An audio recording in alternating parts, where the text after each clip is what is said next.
The wasteland does not keep records, it keeps echoes. Out here, history isn't written on paper, it drifts from mouth to mouth, carried by heat, dust, and memory. What survives is not what truly happened, but what was remembered long enough to be told again. Tonight, you are not listening to facts, you are listening to a recollection. A figure known as the History Man gathers these fragments, not with ink, but with voice shaping events into something that can endure the long silence of the desert. Furiosa is not the true story, she is the story as it was remembered, and in the wasteland, that is the only truth that matters. If you enjoy these journeys, please like, share, and subscribe.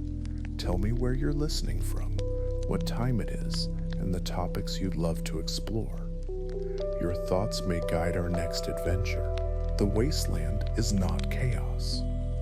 It is a system that learned to breathe after everything else stopped. This world was born from collapse, but it did not remain empty for long. Where laws disappeared, something quieter took their place. Resources became meaning, meaning became order, and order, however fragile, became power. In the wasteland, nothing is abstract. Water is not comfort, it is authority. Fuel is not convenience, it is movement, and movement is survival. Even human bodies are counted, measured, and traded because a living body is still a functioning tool.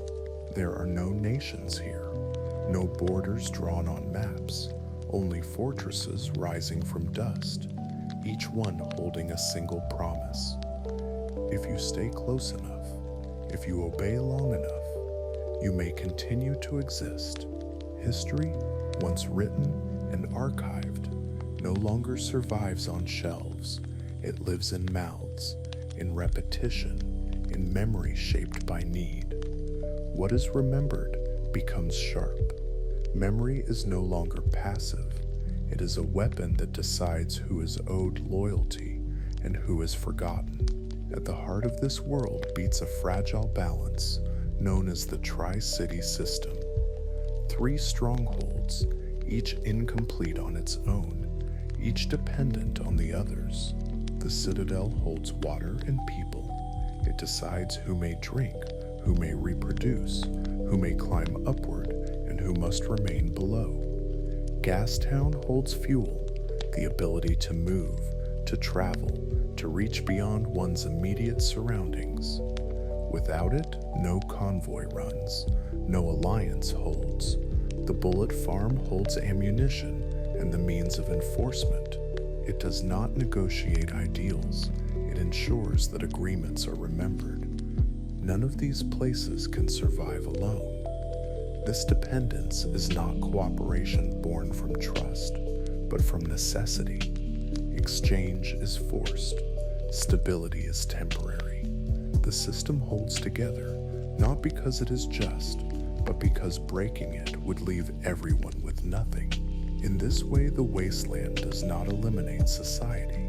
It distills it, stripping away decoration until only function remains. Seen from a distance, this world feels brutal. Up close, it feels familiar. The wasteland is not a new civilization, it is an old one, returned to its most primitive form. When written law disappears, stories rise to replace it. When courts fall silent, myths begin to speak. Belief becomes faster than reason. Symbols travel farther than truth. Engines become sacred. Leaders become larger than life. Survival itself is framed as destiny. In the absence of shared rules, shared stories take their place. They tell people who they are, why they endure, and what they are allowed to hope for. This is the soul of the wasteland. Not endless destruction, but endless adaptation. A world that no longer pretends to be gentle, yet continues to organize itself around the same human instincts that shaped every society before it. Control the resources, shape the belief, guide the memory, and the system for a while will hold. The citadel was never meant to spread outward. It was meant to rise. In a world where land is barren and horizons offer nothing but distance, power chose height instead of space. The citadel grows upward, layer upon layer, as if climbing away from the dust itself. Its architecture is a decision made permanent. Elevation is worth more than territory.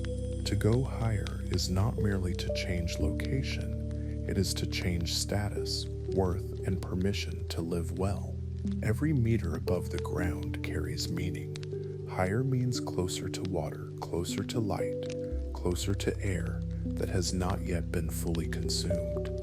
Height determines how often you drink, how clearly you see, how long your body is expected to last. This is not written into law, it is built into stone and steel. The structure teaches the lesson before anyone needs to explain it. At the summit of the citadel, life still resembles abundance. Plants grow under guarded care. Green exists, carefully rationed. Healthy bodies are preserved here, not out of kindness, but out of calculation. From this height, power presents itself as generosity. Water falls from above in controlled releases, staged to look like mercy. Authority does not demand gratitude, it designs it. Below, at the base, people gather without owning anything they stand beneath.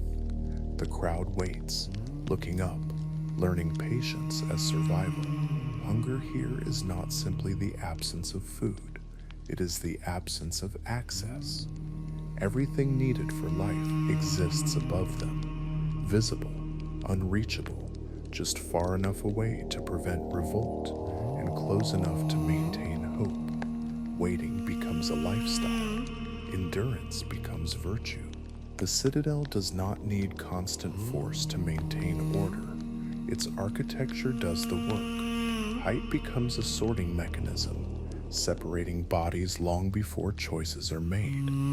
Those above rarely see those below as individuals. Those below learn to measure themselves by how far they are from the top. Control is achieved not through continuous punishment, but through continuous comparison. Movement upward is rare and deliberate. Elevation must be earned, traded for obedience, labor, or usefulness. Falling downward is easier. One mistake, one failure of function, and gravity reasserts itself. The structure remembers who belongs where, even if the people forget. From a distance, the citadel looks like a refuge. From within, it feels like a lesson carved into the sky. It teaches everyone the same truth in different ways. Life is heavier at the bottom, lighter at the top, and never evenly distributed. No banners are needed, no speeches required. In the citadel, no one has to announce who is superior. All anyone has to do is just look up.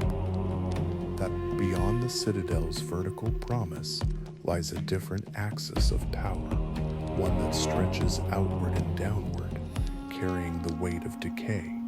Gastown and the Bullet Farm do not rise toward light. They spread, sink, and consume. These places are not built to preserve life. They are built to exhaust it. Gastown exists inside the remains of an industrial dream that never learned how to stop.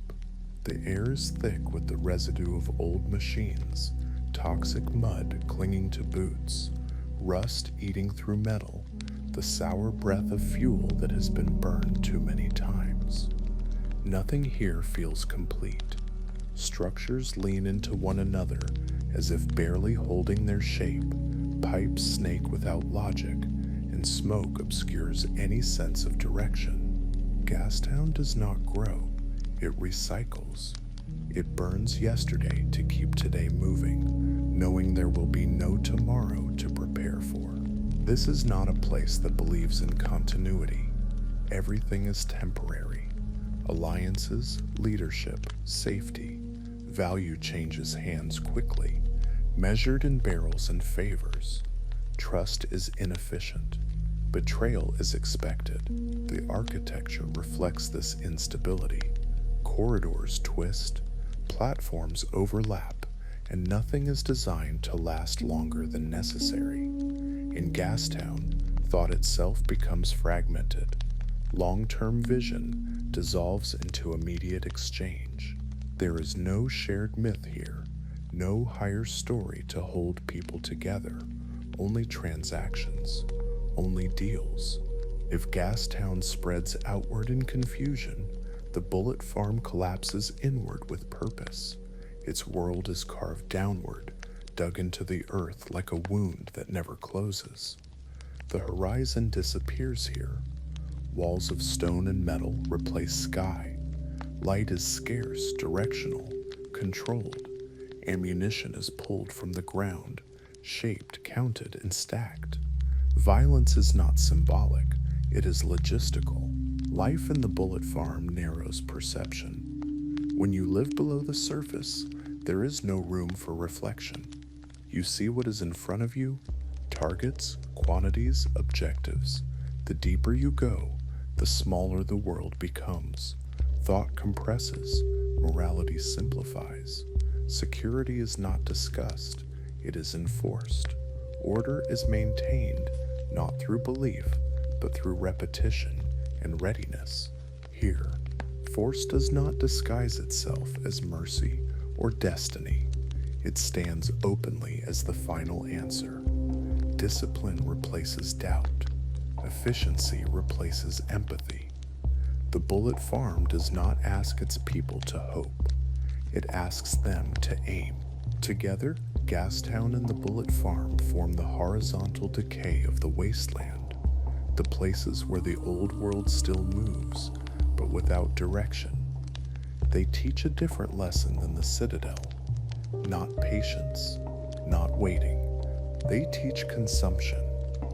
They teach how to burn through resources, bodies, and time until nothing remains but motion and recoil. If the Citadel trains people to endure the future, Gastown and the bullet farm train them to spend the present as quickly as possible. And in the wasteland, that lesson is just as powerful. The desert does not rise, and it does not sink. It remains. Beyond the towers and factories, past the last structures that pretend to offer order, the wasteland opens into something older and less interested in control. The desert has no permanent architecture, no walls to climb, no depths to descend. It does not sort people into levels because it does not remember them long enough to care. In this space, hierarchy dissolves before it can harden. There is no lasting law here. Anything that tries to stay still becomes a landmark, and landmarks attract scavengers. What endures instead is movement. Speed replaces ownership. Adaptation replaces planning. Survival depends not on what you hold, but on how quickly you can leave when holding it becomes dangerous. The desert does not reward strength. It rewards awareness. Groups form here the way storms do. Quickly, violently, and without warning. They gather around momentum rather than ideology, around vehicles rather than beliefs. A convoy exists only as long as its engines turn. When fuel runs out, so does authority. Leadership in the open desert is temporary by design. Anyone can be followed, and anyone can be abandoned, depending on which direction offers a chance to live a little longer. Power in the desert has no memory. There are no monuments, no banners, no buildings to preserve names. A warlord may command fear one day and vanish the next, swallowed by distance or sand. The desert does not keep score. It does not care who ruled yesterday, only who can move today. This makes kings nervous. It makes myths fragile. The openness of the land forces difficult choices. Without walls to hide behind, people must take what they need directly. Raiding becomes routine, mercy becomes expensive. The present moment stretches wide, leaving little room for reflection. Planning beyond the next horizon feels indulgent when the next horizon may already be lethal. In the desert, there is no sense of progress, only continuation. Each day is not a step forward, but a repetition of effort. Engines roar, dust rises, and the cycle resets. Those who survive learn not to expect permanence. They learn to live lightly, to trust nothing that cannot move, to abandon anything that slows them down. This is why the desert resists rule. It cannot be governed, because it cannot be held. Attempts to dominate it always collapse under their own weight. Supply lines stretch too thin. Control evaporates. The land erodes ambition the way wind erodes stone, slowly, without drama, and without mercy. The desert does not need a ruler. It has time, and given enough of it, the wasteland will wear down every crown, every banner, every name, until all that remains is movement and the quiet knowledge that nothing here belongs to anyone for long. The war boys are born already running out of time.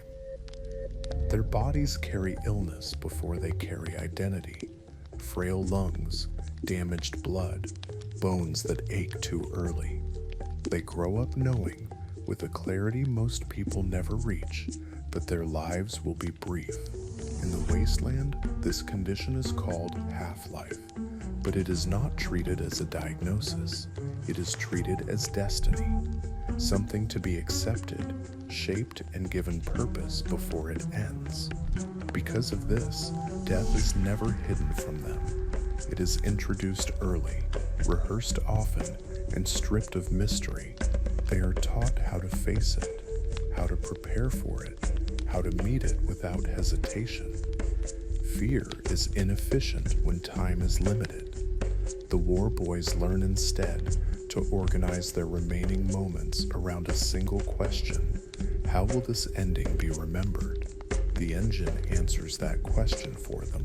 The V8 is not simply a machine. It is an idea made of metal, loud, powerful, enduring. Where the body fails, the engine continues. Where flesh decays, steel roars. To serve the V8 is to align oneself with something that does not weaken, that does not cough blood into the dust. In this belief, the war boys find relief. Their bodies may be temporary, but their motion can be eternal. Ritual gives this belief structure. Before battle, they mark themselves not to threaten, but to transform. In the final moments, they shout not at the enemy, but at the world itself. Witness me. It sounds like a challenge, but it is not. It is a request, a plea to be seen, to be acknowledged as something more than a failing body, passing quickly through the sand. They do not fight to win territory. They do not fight to survive long lives. They fight to ensure that their ending has weight. Victory matters less than visibility. To fall unnoticed would be the true failure. To be remembered even briefly is success. This belief makes them dangerous, not because they are fearless, but because fear no longer has leverage over them. Threats lose meaning when the future is already gone. Orders become sacred because they promise significance. Obedience is rewarded with identity. In a world that has little room for fragile bodies, the war boys are given a role that fits them perfectly. Their society is efficient because it does not ask them to hope. Hope requires time. Instead, it offers certainty, a clear path from illness to purpose, from weakness to meaning. It does not promise survival. It promises remembrance. And so they charge forward without hesitation, not chasing victory, but chasing the moment when their short lives align with something larger than themselves. When you have no future to protect, the present becomes everything. When you have no future at all, death becomes the only place left to arrive.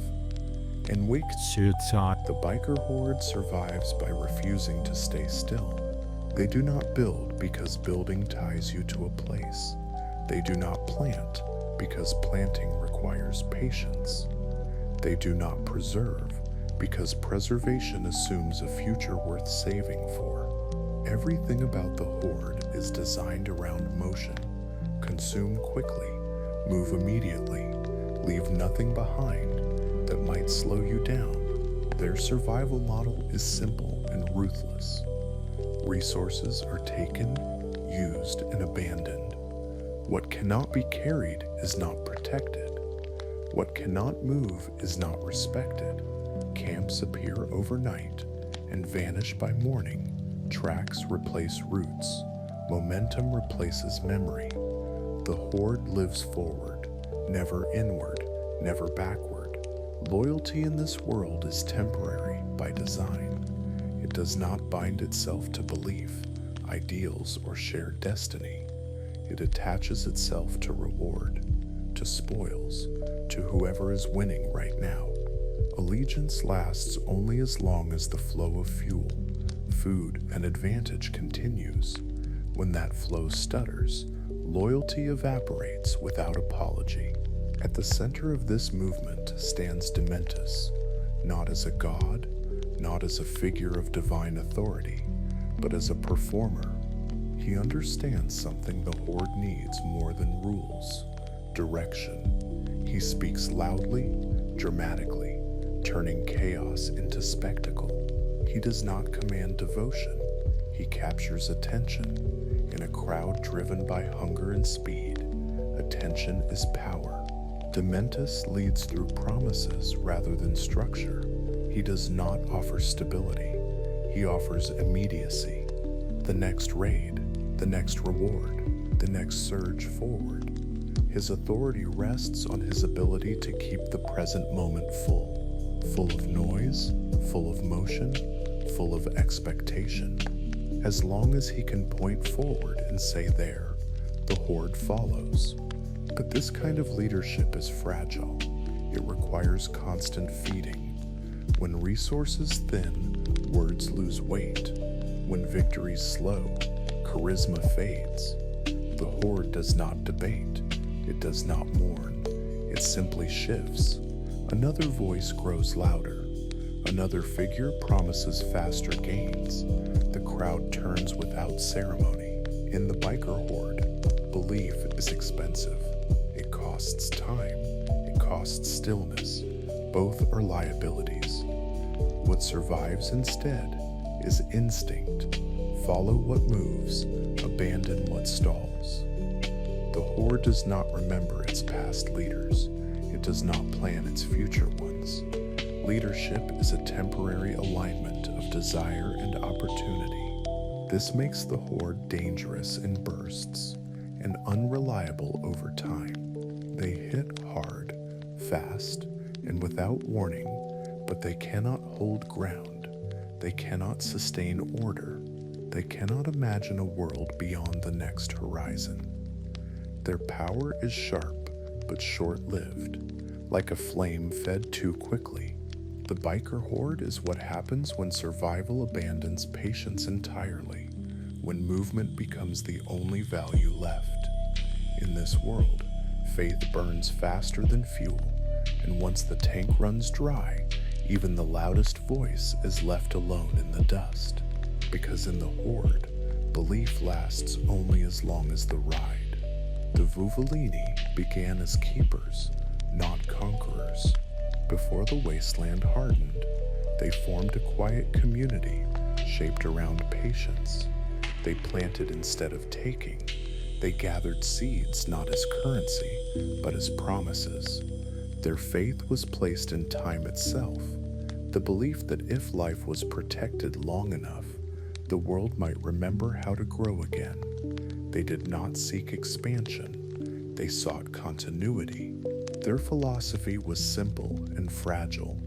Preserve more than you consume. Live alongside the land rather than above it. Let the future arrive slowly. In another world, this way of thinking might have been enough. In the wasteland, it was a liability.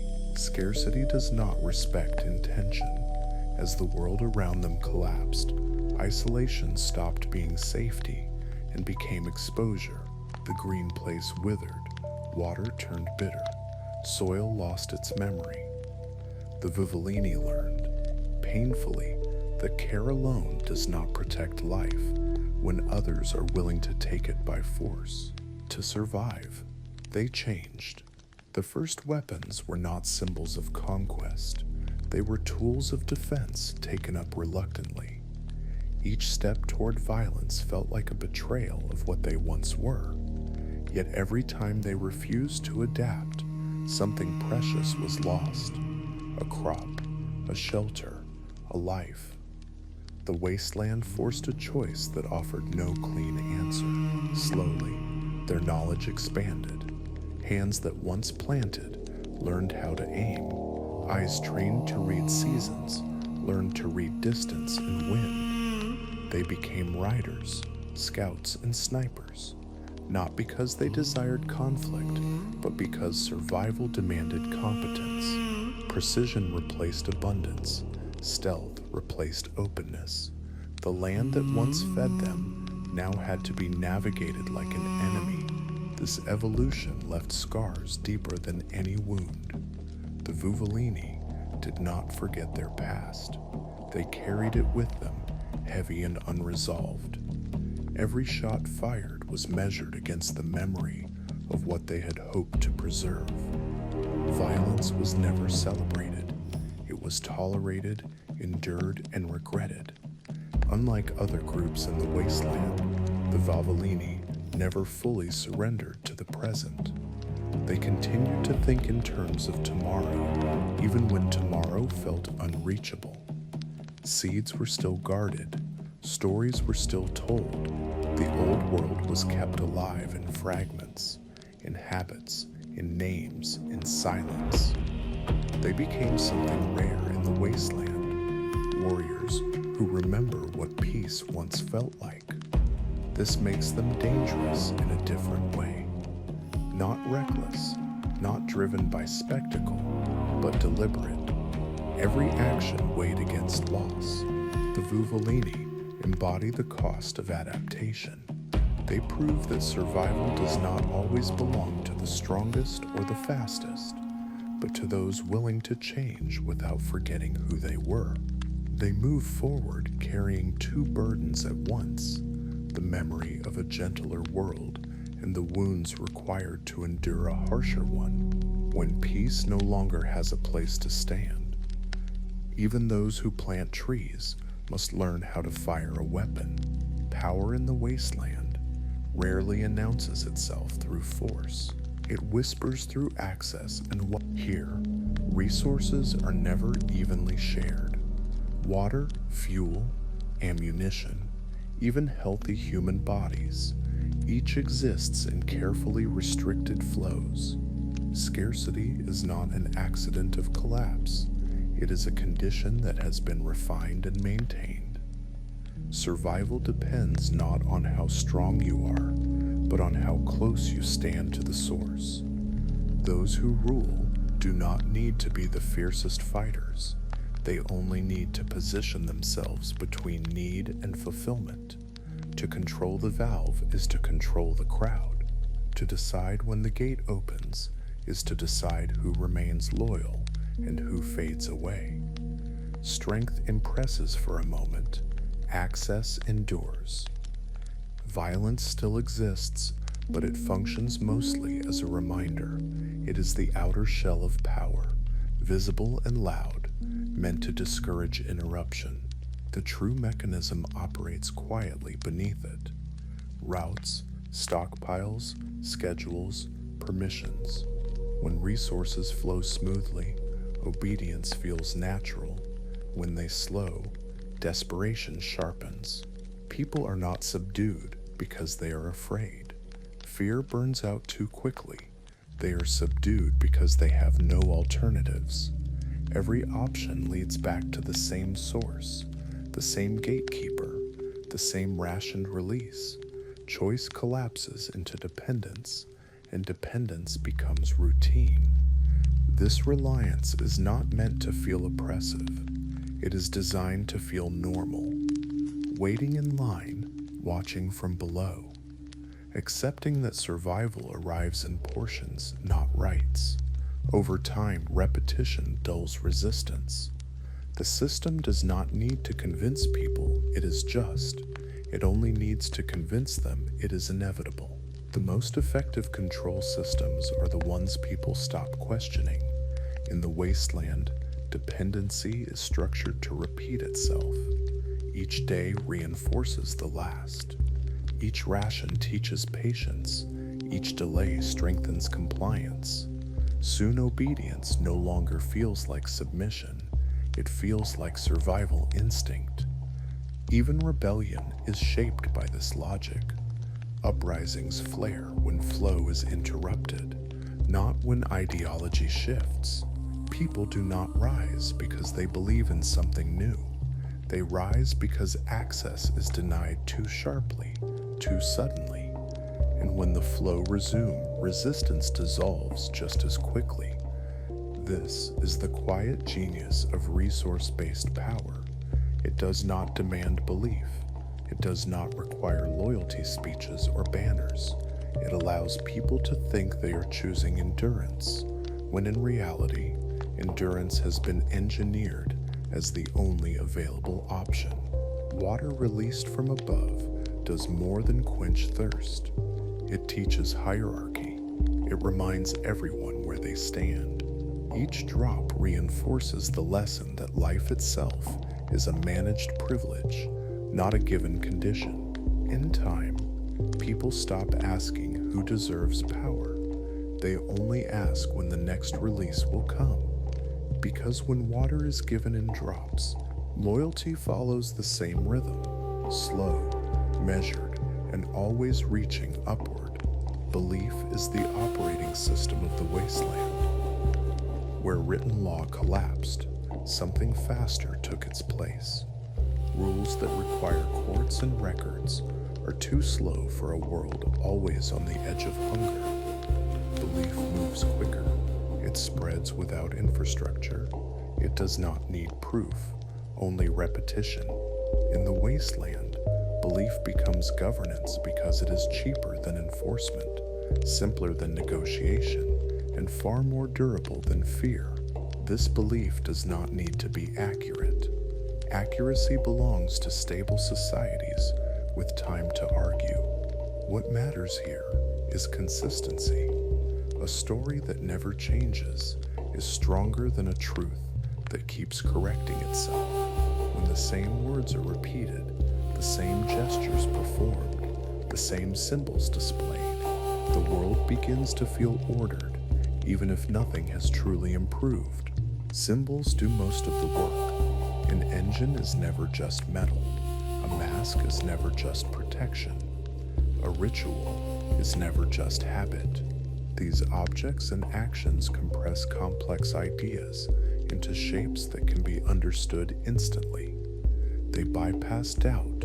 They tell people who they are and where they belong without explanation. In a place where attention is scarce, symbols survive where language fails. Through belief, death itself is rewritten. It is no longer an ending to be avoided, but a transition to be desired. Fear loses its leverage when death is reframed as reward.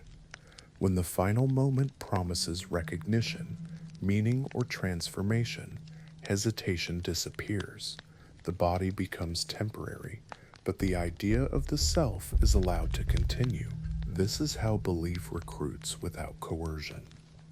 People are not pushed forward by command. They move willingly toward purpose. Meaning is lighter than chains, yet far stronger. A person who believes their sacrifice will be remembered becomes difficult to stop. They are no longer negotiating with survival, they are chasing significance. In the wasteland, remembrance is the highest currency. To be seen, to be acknowledged, to have one's existence confirmed by others, even briefly. Belief systems exploit this hunger with precision. They offer identity in exchange for obedience. They promise that even a short life can matter if it ends the right way. This makes belief far more efficient than violence. Violence exhausts resources. Belief replenishes them. Violence requires constant pressure. Belief sustains itself. Once installed, it runs quietly in the background, shaping choices before they are consciously made. Those who control belief do not need to give frequent orders. People regulate themselves. They correct each other. They internalize expectations and enforce them without being asked. The system appears stable, not because it is fair, but because it feels meaningful. This is why belief outlasts leaders. Faces change, voices fade, symbols remain, rituals repeat, meaning circulates long after its creators are gone. In the wasteland, this is the closest thing to permanence that exists. People do not die because they are told to. They die because they believe their ending will say something. And in a world stripped of almost everything else, meaning is the last thing anyone is willing to let go. In the wasteland, truth does not endure. Stories do. There are no archives here, no shelves of records, no ink preserved against time. Paper rots, screens go dark. What remains is voice. Memory survives only if it can be spoken, repeated, and carried across distance. History is not stored, it is performed. Events do not pass into the past unchanged. They fracture as they move from one mouth to another. Each retelling trims what is inconvenient and sharpens what is useful. Over time, accuracy erodes, but impact deepens. What survives is not what happened, but what felt true enough to remember. In this world, storytellers do not safeguard facts, they shape memory. Their role is not to preserve detail, but to preserve meaning. They choose which moments are emphasized, which names are enlarged, which images are allowed to grow larger than life. Through repetition, these choices harden into collective memory. Myth is preferred because it is efficient. It travels easily. It does not require context. It fits inside a single image, a single gesture, a single line spoken at the right moment. A lone figure against the horizon, a machine roaring through fire, a body that refuses to fall. These images linger long after timelines fade. A powerful image can replace 100 accurate details. It offers something memory needs: clarity. Complexity slows transmission. Precision weakens emotion. Myth strips events down to their emotional core and leaves everything else behind. This makes it easier to remember, easier to repeat, and easier to control.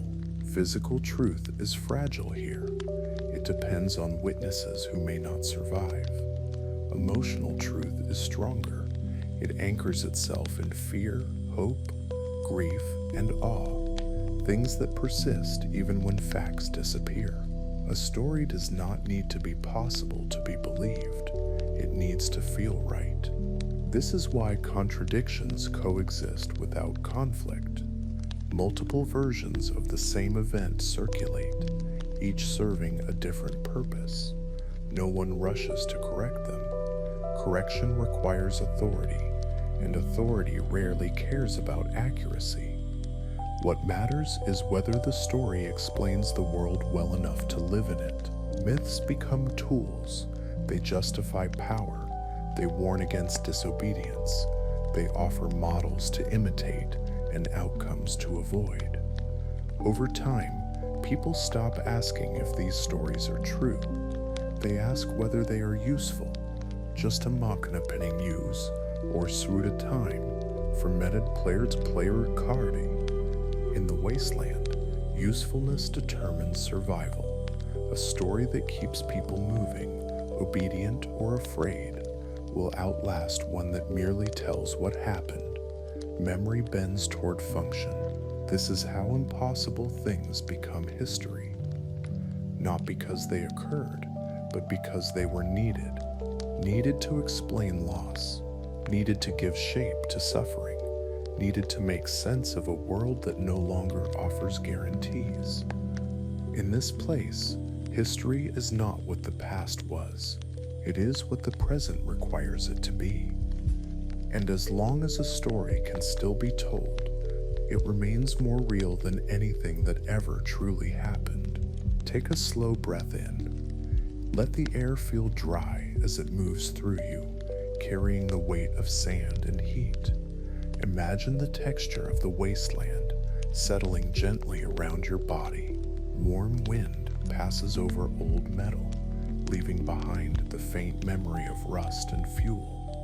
Nothing here rushes you. The world expands outward, quiet and vast, asking only that you remain present. Breathe a little deeper. With each inhale, feel the ground beneath you, solid, unforgiving, patient. The sun has long since burned away softness. What remains is endurance. The wasteland does not react to you. It simply exists. As you breathe, notice how the noise of thought begins to thin, like dust drifting back into the air. Now, hold your breath for a moment. In this stillness, recognize the nature of this place. This is not a world built on fairness or reward. No balance waits to be restored. No unseen hand corrects wrongs. The wasteland makes no promises of justice. It offers only consequence. What survives does so because it adapts, not because it deserves to. Allow that realization to rest without resistance. There is no need to judge it, no need to fix it. The land has moved beyond those ideas. Here, events do not align into neat categories of right and wrong. They align into before and after, into motion and silence, into what remains and what fades away. Continue holding gently without strain. Notice how the absence of justice does not mean the absence of meaning. Meaning here is quieter. It lives in memory, in repetition, in the simple act of continuing. Every scar tells a story. Every machine carries the marks of hands that kept it alive one more day. Survival itself becomes a form of remembrance. Now, slowly, let the breath leave you. As you exhale, release the weight of judgment. Let go of the need to label actions as good or evil. Those words belong to worlds that had the luxury of certainty. Here, there is only the present moment and the choices that allow it to continue. With each breath out, imagine the sand settling, the heat softening, the edges of thought becoming less defined.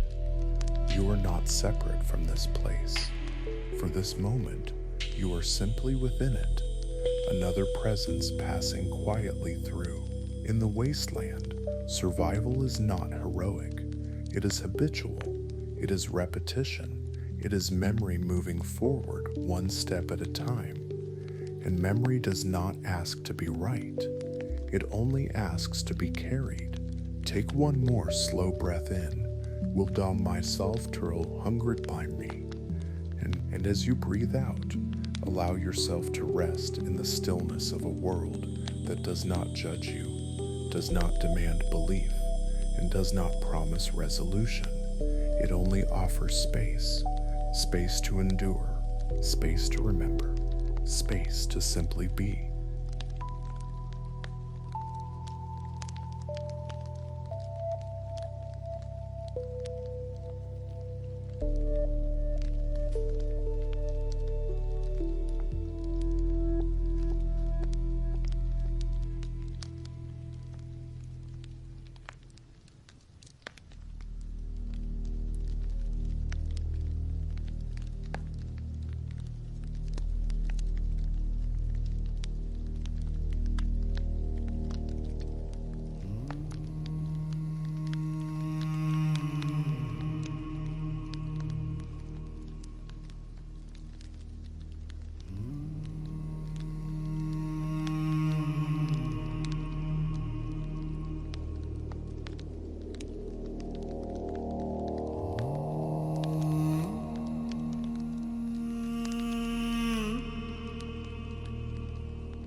Furiosa was never meant to be a hero.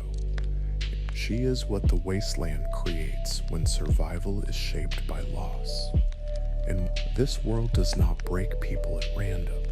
It refines them through endurance, pressure, and memory. What emerges is not purity or justice, but adaptation. Furiosa stands as proof that the wasteland does not destroy humanity. It reshapes it into something capable of lasting. As this story comes to rest, there is no need to decide what was true. The desert does not require certainty. It only carries what is remembered. In the wasteland, history does not die. It simply changes its voice.